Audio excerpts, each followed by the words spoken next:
What's up, everybody? Welcome to the video. Unfortunately for the last time this year, but it's Chris Pennell here. We're breaking down the NASCAR championship race at Phoenix to crown our 2025 NASCAR champion. Now, I'll tell you right now, I am rooting for Denny Hamlin. He 100% deserves to get a title at some point, and we are running out of time. And with no Penske car in the championship, this is going to be his best shot at it. Now, we are going to Homestead next year, which is a pretty good track for him, but I would be really thrilled for him if he could finally get the job done and get the monkey off his back finally. But yeah, like I said, last time of the year until February. I will miss you all. I love doing NFL content, but the NASCAR people are absolutely awesome. So I do appreciate anyone that has came through in the videos, interacted with me, left a like, anything, whatever it may be. You guys are truly awesome. And for the last time this year, if you guys do enjoy today's video, make sure you leave a like down below. Subscribe channel for brand new.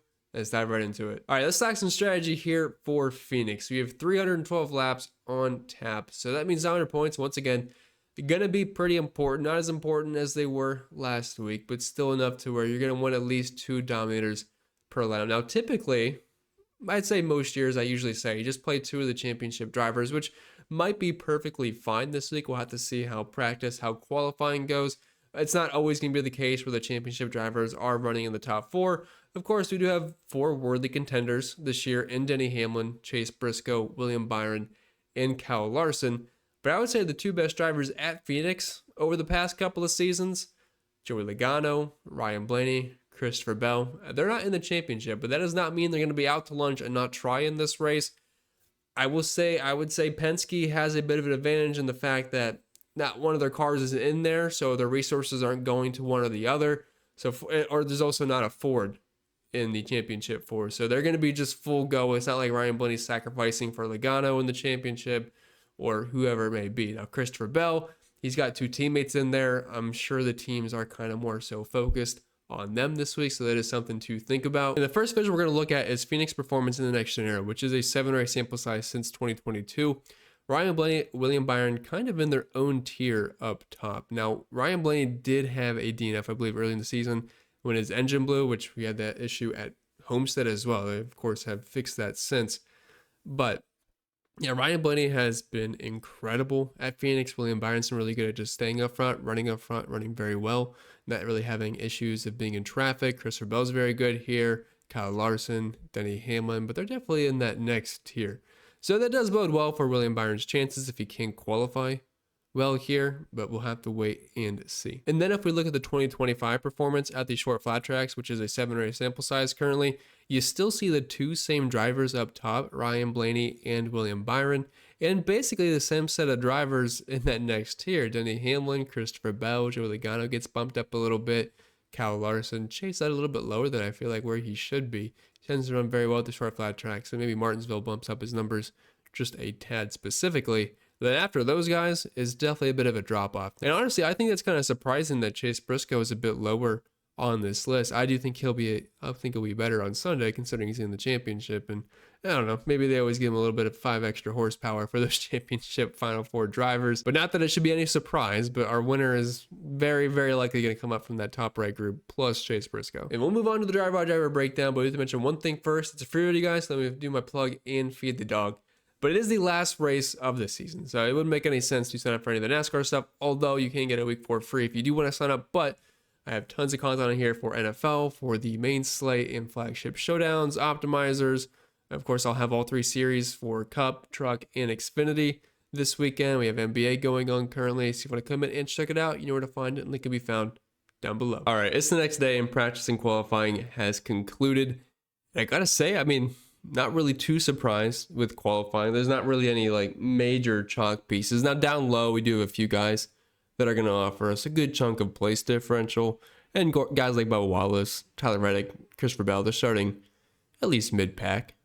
So there's a couple of guys, but I mean, we have 3 of the 4 championship Ford drivers, Denny Hamlin, Kyle Larson, William Byron, all starting inside the top 3. Chase Briscoe kind of struggled in practice and struggled a little bit in qualifying, but it's going to make for a pretty interesting race. I honestly think it could go to basically any of the first 3. I do think it's pretty likely Hamlin, Larson, or Byron, one of those 3 ends up being the champion over Chase Briscoe. We'll have to see. They could always make adjustments, of course. Now, I do think Ryan Blaney does have a very decent chance of winning this race as well, even though he's not in the final four. Does not mean he's not going to try to win. But let's over to practice and see what that looked like on Friday.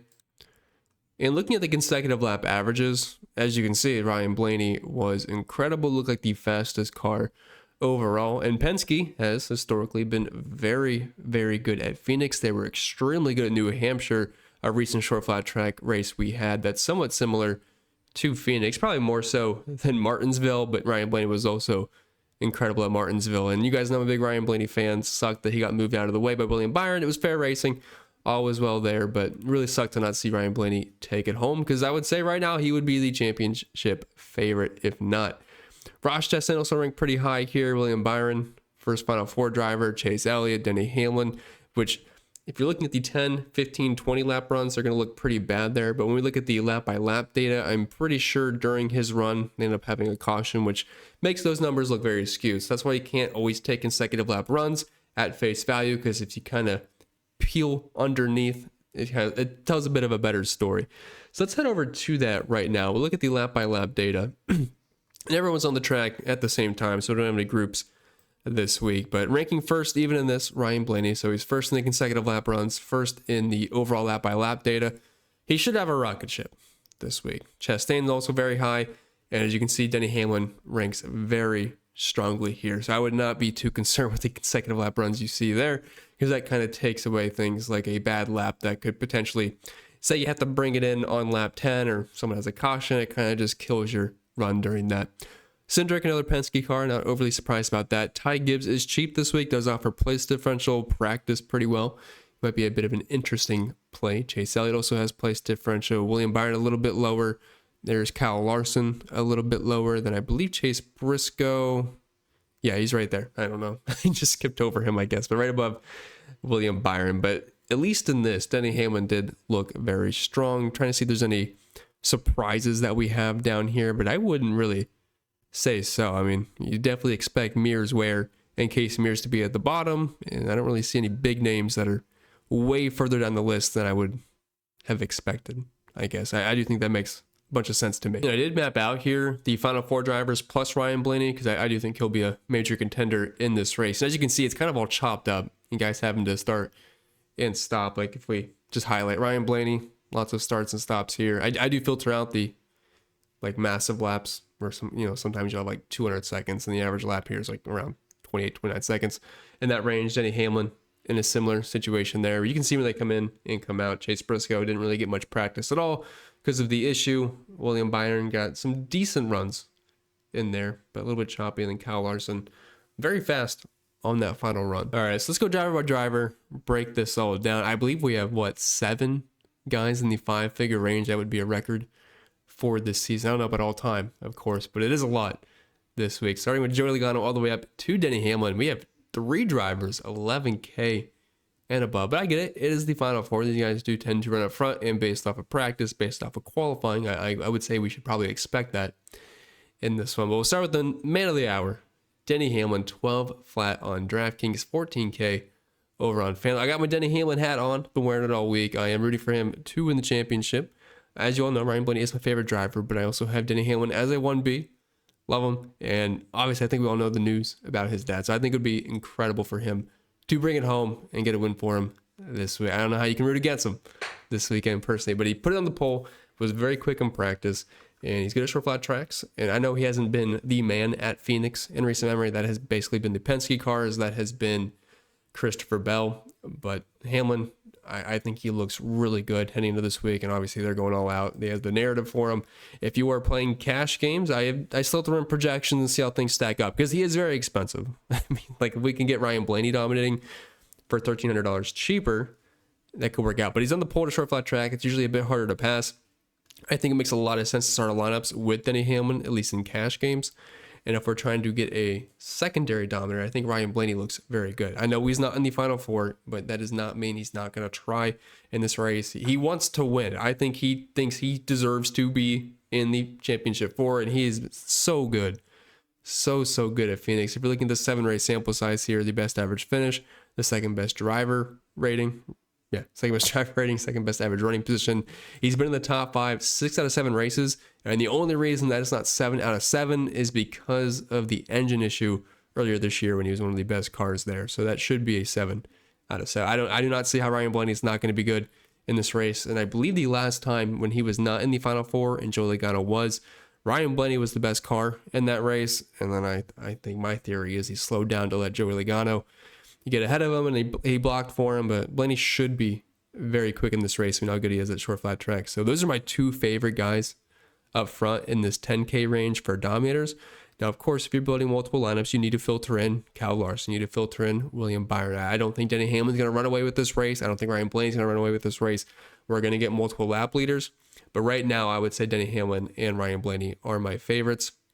And then just so these other three, I know we didn't really touch on them too much. Chase Briscoe, I don't think he's going to suck in this race. Like, he's in the Final Four. I do think he'll be a top 5 contender, but I'm not sure he's going to get up front and dominate over the likes of Blaney, Byron, Larson, Hamlin. And at that price point, it's going to be kind of tough for me to get to. FanDuel could be a little bit more appealing with the PD, and I don't really have to sell my soul for dominator points over there, but not exactly my favorite play. I'd rather play Christopher Bell personally. Starts 8 spots further back. I know the other JGR cars are getting more focus this week, getting the resources, but I don't think that means Bell is going to be trash in this race. He was also not in the Final Four last year, ended up dominating, have a very good day last season. So starting in 20th, that's probably going to be very appealing on FanDuel. I'd be kind of shocked if he doesn't make my FanDuel optimal personally. And then Joey Logano, I would rather just play Ryan Blaney personally. I think there's more dominator upside for him, so I don't really see myself getting there too much. So we'll drop to the 9K range, only 3 drivers, which makes sense with all the 10K and 11 and even 12K drivers that we have. I think Elliott's kind of a similar play to Christopher Bell. He looked pretty quick in practice across the board, basically almost top 5 in everything. His Phoenix numbers aren't exactly great, though. He has 0 top 5s, only 2 top 10s. He is good at short flat tracks. Personally, for me, I would rather play Christopher Bell. When I play Chase Elliott with place differential, it seems like he really happens to struggle in traffic a lot. So that's my only concern. Like, I'm going to get to some Chase Elliott, but I do prefer Christopher Bell. And even right below here with Tyler Reddick, I know he's not really viewed as a short flat track ace, but Phoenix is like the one place I will play him at. And he starts quite a few spots further back than Chase Elliott. He's just a tad bit cheaper on both sites. And if you're looking at practice, his long run speeds actually look pretty good. 4th in the 10 lap and 3rd in the 15th. And his numbers at Phoenix overall, really not that bad. Average running position inside the top 10. Does have 4 top 10s, while Chase Elliott has 2 and 2 top 5s, while Chase Elliott has none. Not saying that's the end all be all, but I mean, the extra PD on Reddick there is a little appealing. Ross Chastain, $9,000, just seems a bit expensive for me. He does usually run very well here. If you're looking at his sample size of 7 races, average finishes at the top 10. Does have 3 top 5s, 4 top 10s, and a win. And that was when Ryan Blaney won the championship. He actually did not win that race because he was racing behind Ross Chastain, and that was a entertaining one because Ross Chastain was giving him some fits. I think he's a tad expensive. I feel like Tyler Reddick's probably going to end up projecting better. Of course, Chastain has, I would say, a better chance to pick up fast laps and maybe dominator points if we get up front. I don't really see that being the case. So kind of a tough get, in my opinion. Jumping out of the 8K range, Josh Berry starting in 7th. I played him in 3rd at New Hampshire, but I got to be honest, he was also cheaper. $8,500, I'm probably going to have a hard time getting there.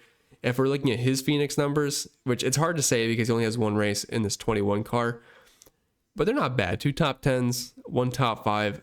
I'm probably not going to get to much Josh Berry. I'm probably getting to 0 Kyle Busch.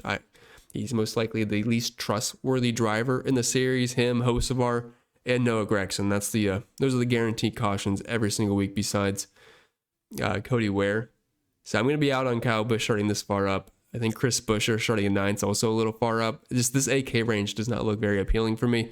And if I'm trying to jam in multiple dominators up top, it's probably not that feasible that I'll get to many of them anyway. Dropping down to our 7K drivers, you have Bubba Wallace, $7,700, starting in 23rd, 85 on FanDuel.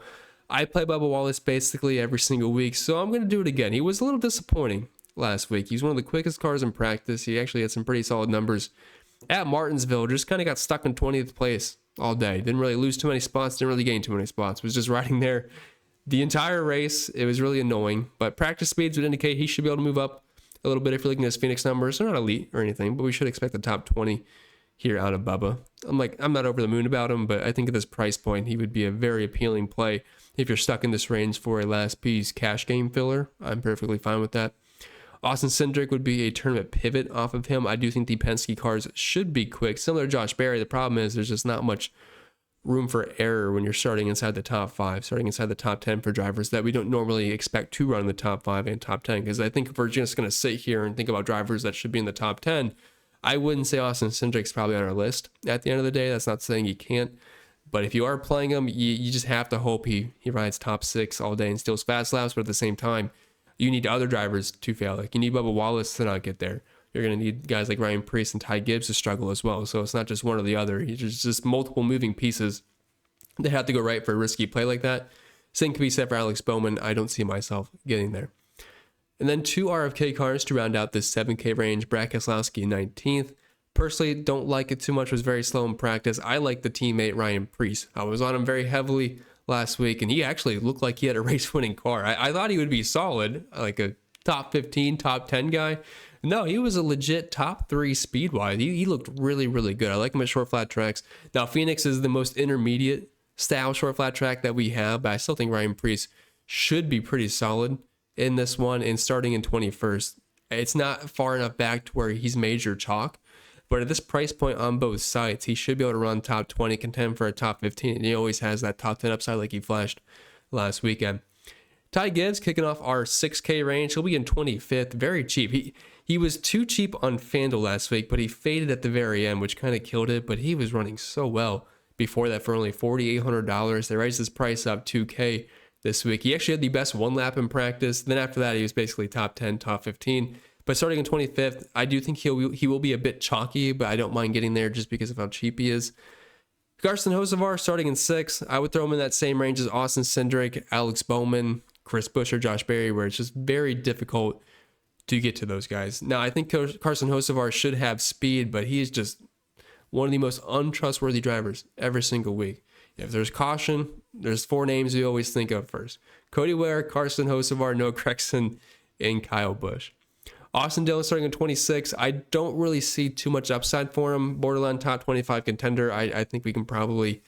I'd rather play Ty Gibbs personally. I'd rather pay Ryan Preece first a few $100s more. And we have cheaper drivers, like $500 to $1,000 cheaper, like AJ Allmendinger and Michael McDowell, who started dead last, that pretty much offer better upside and a better floor than Austin Dillon. He's one of those guys I just cannot get right. It seems like whenever he's chalky, Austin Dillon's just going to be as mediocre as possible. And when he's 1% to 2% owned, it's when he has those just weeks where he runs top 15 for no reason at all. So yeah, I get him wrong almost every single time. Practice speeds don't look good. Qualifying obviously wasn't great. He's a tough get for me personally. Eric Jones qualified well, practiced well. It puts him in a tough spot. I like the PD guys here. There's just the floor is great. I think during stage 1, Eric Jones runs top 15. You're like, why didn't I play so much? But after they shuffle around so much, you might end up just kind of phasing out. Zane Smith, similar situation. Daniel Suarez, similar situation. Michael McDowell is going to be extremely chalky. He's going to be starting all the way back in 37th and not practice bad whatsoever. 17th and 11th there. If you're looking at his Phoenix numbers, 7 race sample size, 2 top 10s, 3 top 20s. Average finish of 20th, average rank position of 23rd. You would take that all day, starting all the way back in 37th. SVG is getting pretty good at ovals. I have to give him some credit. I don't think we can look at his overall numbers just based off of the past couple of seasons or just this season in general, because I think in recent memory, SVG has been improving. So starting in 31st, I think you kind of have to start putting him in the player pool for sure. And his practice numbers, while not elite, they could be worse. They could definitely be worse. I think SVG's in the player pool, but I definitely prefer Michael McDowell starting 6 spots further back. I would not be playing Gragson personally. John Nemechek starting in 28th, Todd Gillen starting in 30th. Both very similar plays, but let's be honest, they're kind of in that sandwich of Michael McDowell and AJ Allmendinger, who are the clear-cut, better optimal projection plays with them starting in the very back. Those will be your cash plays. Anybody else not named those guys, 6K and below, is going to just be pivots off of them. And it's kind of just a big guessing game at this point. If we're looking at track history to try to make any sense of this just jumbled PD mess of scrubs, I guess that's the only way to put it. Cole Custer, his 3 race sample size for Custer, 5 for Ty Dillon.